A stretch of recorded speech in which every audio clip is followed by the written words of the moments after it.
Hey everyone, and welcome back to the channel. So today we get to take a look at the all-new 2024 Audi SQ8. Huge shout out to Audi Northlake for providing this SUV for me today. Definitely take a look at their website. That link is down in the description. This SQ8 is finished off in Watadamo Blue Metallic. MSRP is just over $111,000. Now this is powered by the 4-liter twin-turbo V8. It's paired to the 8-speed Steptronic automatic transmission, pumping out 500 horsepower, 568 pound-feet of torque. That power is sent through the Quattro all-wheel drive system, propelling this 5,500-pound SUV from 0 to 60 in 4 seconds. It has a top speed of 155 miles an hour. It also has a fuel capacity of 23.5 gallons. You'll expect to see around 15 miles per gallon in the city, 21 out on the highway. This has a wheelbase of 117.9 inches. Its overall length is 196.6. It has a width of 78.5 and a height of 67.2 inches. As we move on to the exterior styling now for this SQ8, this particular model has around $12,000 worth of options. We're going to start off with the black optics package, which provides it with all the gloss black accents that you will notice up front. There is the all-new Audi logo. That's a very nice design. Forward-facing camera is just underneath that. There's also a sensor on both sides of the grille for the adaptive cruise. This has LED headlights, DRLs, and turn signals with a really nice sleek housing to them. That gloss black gives it a really nice distinction, separating it from all the bodywork, which is a great look. There's also more cutouts in the lower section, as well as inlets on both sides, and parking sensors up front, which is very helpful. There's also 2 distinctive lines that come down the hood to meet the top section of that hexagonal grille. And as we work our way to the side, this does have an optional set of wheels. So these are 22-inch wheels, finished off in gloss black. And this also has the S Sport package. So it provides it with those massive red brake calipers. And this model also has the adaptive suspension. You will notice how low the vehicle sits right now, giving it not only that sporty look, but it will handle much better taking this around some twisties. This also has the S Sport rear differential as well. And looking at the side mirrors, the mirror caps are finished off in gloss black. There's also a turn signal. This has a full moonroof up top, and then all of the rest of the accents are gloss black. Door handles are body colored, but I really like the side design. Very nice indentions in that lower section, and then some crisp lines that run just underneath the window trim, leading all the way to the rear. Now with the Q8 in general, this has that coupe-like design with that steeply raked rear glass, and I think it gives it a fantastic look. You'll notice too that the integrated spoiler is body colored. Third brake light is also up top. There is a wiper blade in the lower section. And then we have a new design for the taillights as well, still retaining LEDs with that sequential turn signal. Now this has a backup camera. There's all the parking sensors, the quad tip sport exhaust, and with the optional hitch, this can tow right around 7,700 pounds. So not only do you have a performance-oriented SUV, but you also have a very capable and practical SUV as well. Now you can use the button on the key fob or the button up underneath to open up the power liftgate, where even though this has that steeply raked rear glass, it'll hinder the height slightly, but other than that, there's still a very large amount of space. Now underneath the floor, there's a spare tire and a little bit of extra storage if you need to use it. And you'll notice over on the driver's side, there's 2 nets, as well as the controls for the rear suspension. So you can lower the rear end to lower that load height. It'll help with putting items in so that way you can clear the rear bumper there. But you also have a first aid kit on that right side. There's dome lights too, even the cover that you can put in place. And of course, you can fold down the back seats. But with them down, that gives you a lot more interior space to make this that much more practical. Now up top, there's 2 buttons. You can close the liftgate or you can lock the vehicle at the same time. Now before we jump into the back, let's just take a quick look at the options again. S Sport package, executive package, which provides us with dual pane acoustic glass. You get heated rear seats, you get power rear side windows, manual tailgate sunshades, black optics package with those 22s, hitch, and then even the S-beam, which you will see at night from the doors. Now, once we work our way into the back, this also has carbon fiber accents. There's the window adjustments, of course, along with a little bit of storage. You can also use the window adjustments for those sunshades. So those are power operated. This has the Bang & Olufsen sound system and then storage in the lower section. Now, this is the release that I mentioned in order to fold the seats down. So just pull on that and the backrest will go all the way down. But take a look at the stitched pattern for these leather seats. And at 5'10", I have plenty of room in the back. There's storage nets, there's also climate vents, and you have the digital screen where you can go through your temperatures for the dual zone, as well as where you'd like the air to go, and the heated seat controls. There's even more auxiliaries located down below. And as far as headroom goes, at 5'10", I have about 2 inches or so, and I have the seat all the way reclined. So honestly, it's very comfortable and spacious. You'll notice I have the passenger side all the way up, so you do have a little bit of room to recline these seats. Right in the middle, there's the armrest along with 2 cup holders, and you can even fold this middle seat down individually. So if you need to gain access into the rear, you want a little bit higher of an armrest, you can do that. Now, as far as the interior visibility goes, with that giant pillar right there, you have large windows on both sides, so it really doesn't hinder any blind spots for the exterior shape. You also have more climate vents on those pillars right there. So very nice to be in the back seat. And then up front, door panel is just like the rear. However, there's the memory seating adjustments. You have the power folding side mirrors, which are also heated, all of the window adjustments, trunk release, and then the same amount of storage down below. And then for these power front seats, they have the S logo right there. Very nice design. And this is a pretty low SUV, so it's very easy to enter and exit. Now we have solid and perforated leather for this S steering wheel, and then we have paddle shifters on both sides. And let's fire this up, take a listen to how that sport exhaust sounds.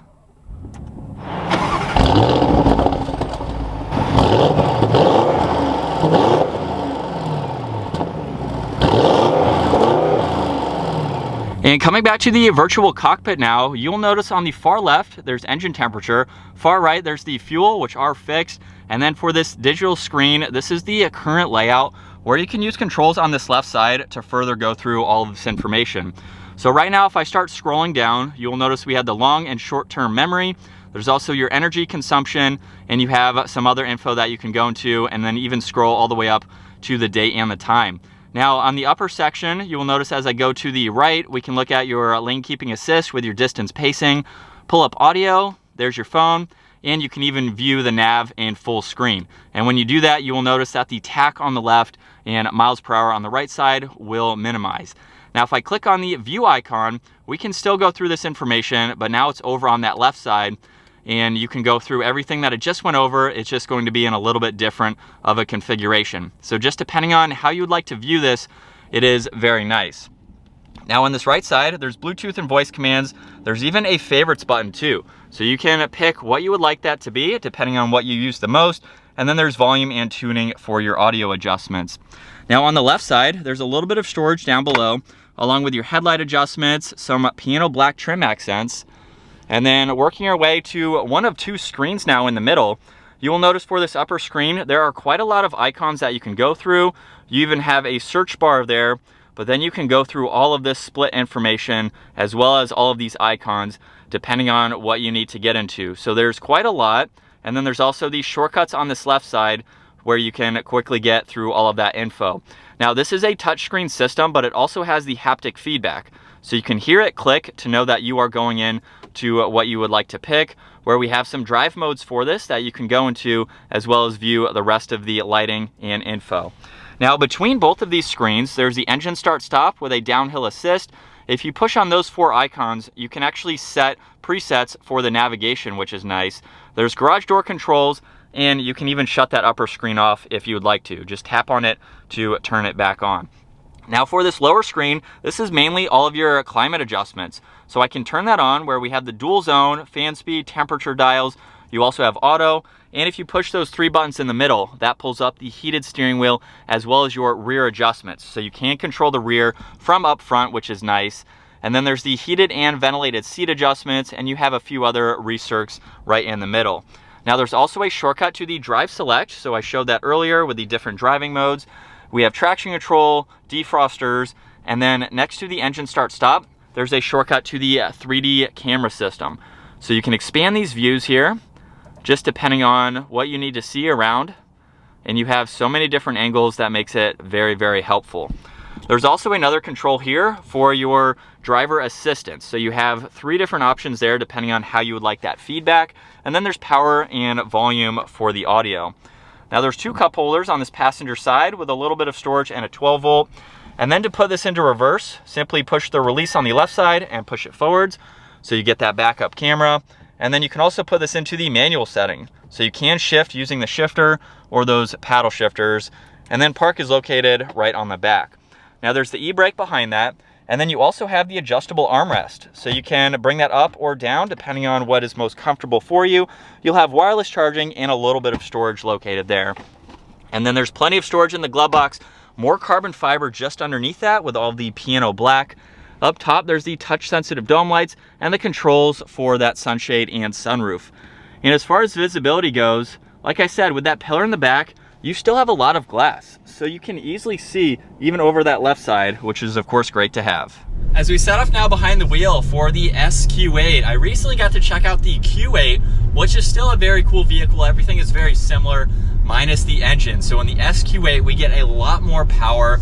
This model also has all-wheel steering, which I forgot to mention earlier. Makes it a lot more maneuverable. Not a very big SUV, but that definitely helps in slower speed situations. I'm not sure if the wheels turn in the same direction on the highway or not, but in slower speed situations, it's definitely beneficial. But we have it in dynamic mode. Let's take a listen to that exhaust. Definitely sounds good with that upgraded sport exhaust. If you are looking for a performance-oriented SUV, but you also want something that can tow and is fairly practical, this is a great option to go with. It is one of my favorites. And the handling is so good. You forget that you are in a 5,000-pound SUV.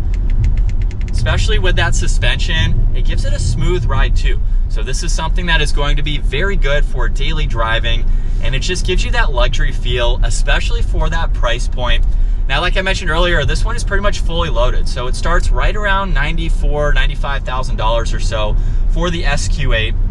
So just depending on the options that you want to go with, you can spec it out to well over 6 figures. But the drive is very nice. As I mentioned earlier, a part of this package, it gives you that dual pane glass.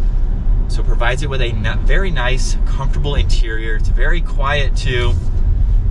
And this is a fun place to be. Now, if you're new to our channel, I own a BMW X5.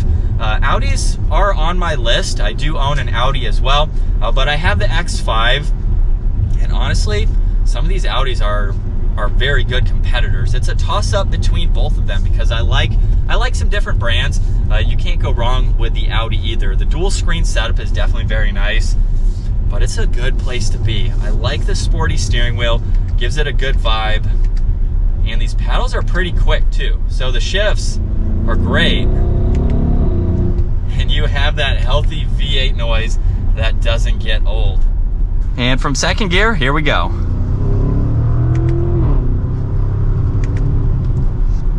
With a mild acceleration, it still has plenty of power. And as far as these turns go, like I mentioned, it handles so well. So this is what it's like to be behind the wheel for the Audi SQ8. Definitely a great place to be.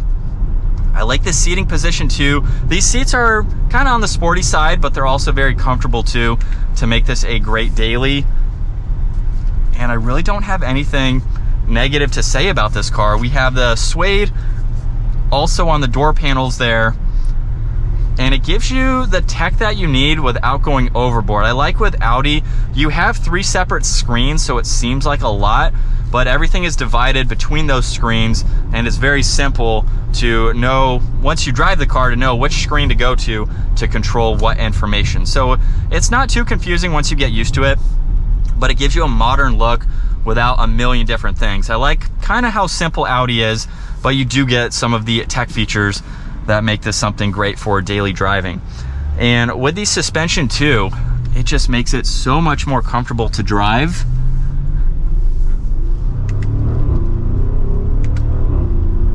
And that exhaust sounds very good. But you can also just tone this back now. If we want to go into comfort, we can just tone it down and drive it like a normal SUV.